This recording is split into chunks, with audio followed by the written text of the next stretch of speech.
का भाव ये है कि क्रोध और विरोध की भावना छोड़कर और विपक्ष को छोड़कर आप भी धनुष तोड़ने वाले के पक्ष में आ जाएं, उचित यही है। और यदि पक्ष में नहीं आ रहे तो फिर महाराज समय को हमने जाना है।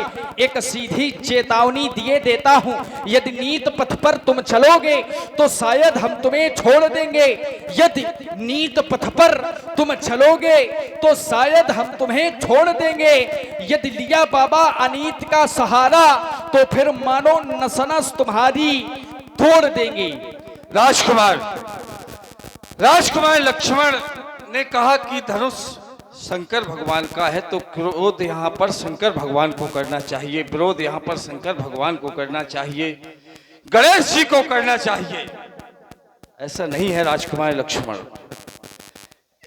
इस धनुष से मैंने धनुर्विद्या का ज्ञान लिया है, इसी धनुष से मैंने धनुर्विद्या का ज्ञान लिया है।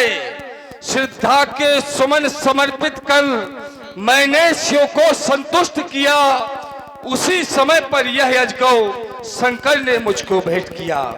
भगवान भोलेनाथ ने मुझे जब ये अजगौ भेंट किया और कहा कि इससे तुम धनुर्विद्या का ज्ञान प्राप्त करो, मैं आज समाज से पूछना चाहूंगा, जिस वस्तु से हमने पहला बाण चलाया हो उससे हमारी श्रद्धा नहीं होगी। आप कह रहे हैं कि शंकर जी आकर के विरोध करें। अरे एक मंदिर बना हुआ है, मंदिर में जाकर के कोई अराजक तत्व जाकर के उसको मूर्ति को तोड़ दे तो क्या हम प्रतीक्षा करेंगे कि शंकर जी का मंदिर था तो आकर के शंकर जी उसको दंड दें? क्या हम प्रतीक्षा करेंगे कि गणेश जी आकर को उसको दंड दें? क्या हम प्रतीक्षा करेंगे कि नंदी आकर को उसको दंड दें? क्या हम प्रतीक्षा करेंगे कि उनके शिष्य परशुराम आकर के उनको दंड दें? नहीं, जो हमारे सनातन धर्म को क्षति पहुंचाएगा उसको हम स्वयं दंडित करेंगे। अगर हमारे मंदिर को कोई तोड़ेगा तो उसको हम स्वयं दंड देंगे और खोज करके तुरंत दंड देंगे। ये मेरे श्रद्धावान धनुष था मेरे गुरु का। मैं नहीं प्रतीक्षा करूंगा कि भगवान भोलेनाथ आकर के मुझे आदेश दें। और ऐसा नहीं है कि ऐसा पहली बार हो रहा है राजकुमार लक्ष्मण। दक्ष की सभा में जब दक्ष ने भगवान शंकर को अपमानित किया, उस समय शंकर जी ने आदेश नहीं दिया नंदी को। नंदी ने स्वयं जैसे ही देखा कि भगवान भोलेनाथ का अपमान हो रहा है, नंदी के द्वारा श्राप दे दिया गया दक्ष को। तो कुछ बातें स्वतः संज्ञान में लेने की होती हैं, ये प्रतीक्षा नहीं की जाती है कि कोई आदेश दे।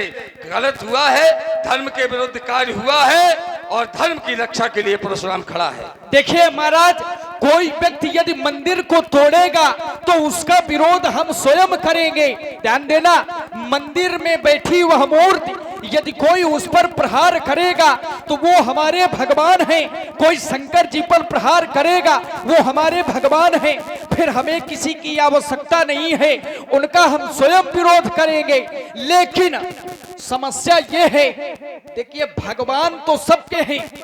ध्यान देना, आप कह रहे हैं कि शंकर जी की मूर्ति पर कोई प्रहार करे तो उसका हम विरोध करेंगे, ये तो ठीक है।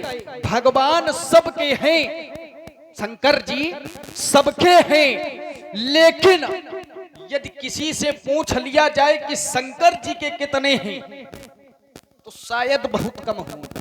समय ऐसा है भाई, भगवान तो सबके हैं। सब मम प्रिय सब मम उपजाए, ये सभी मेरे प्रिय हैं और मेरे उपजाए हैं और मैं इनकी रक्षा करता हूं।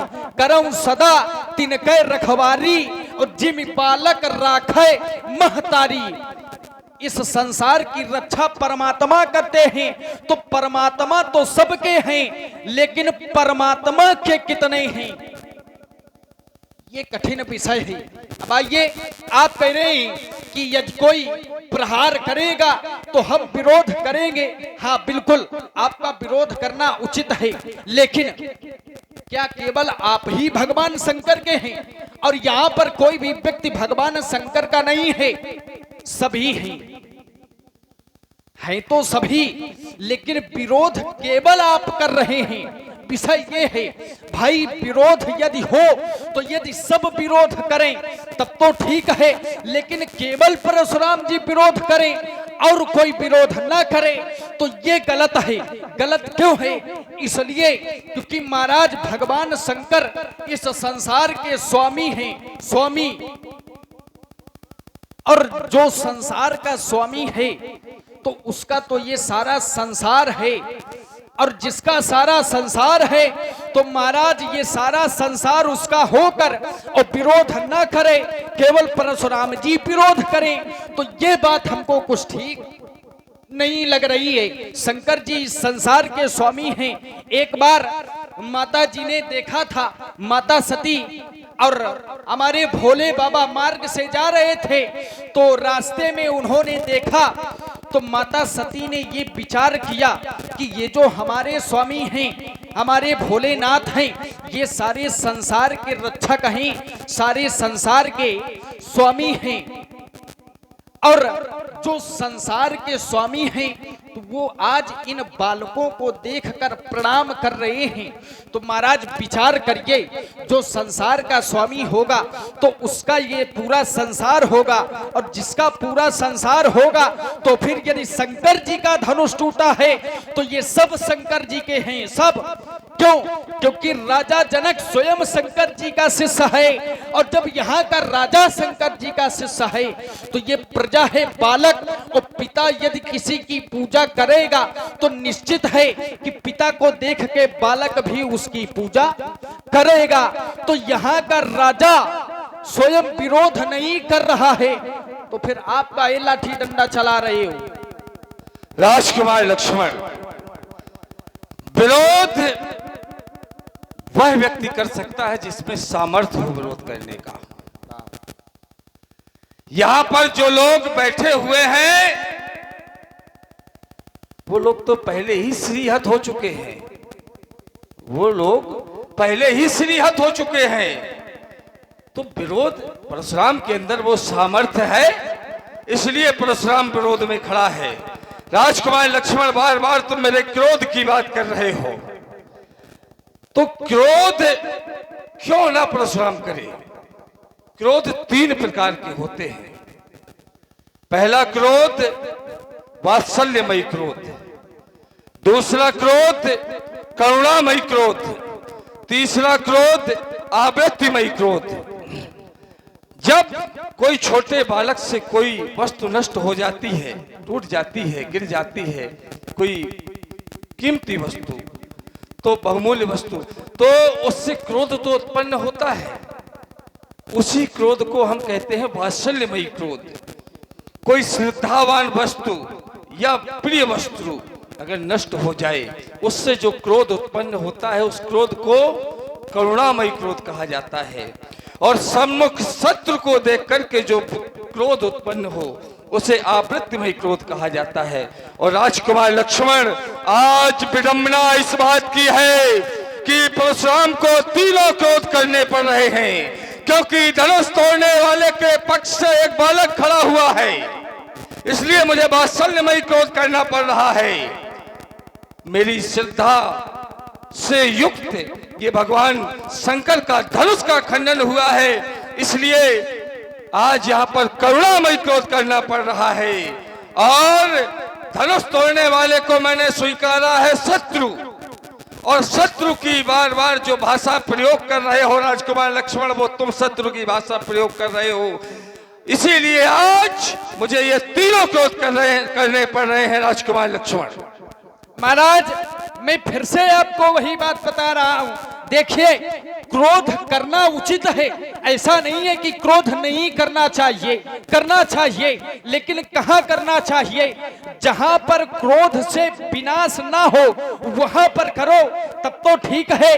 और जहां विनाश हो फिर वहां क्रोध हो तो ये गलत है।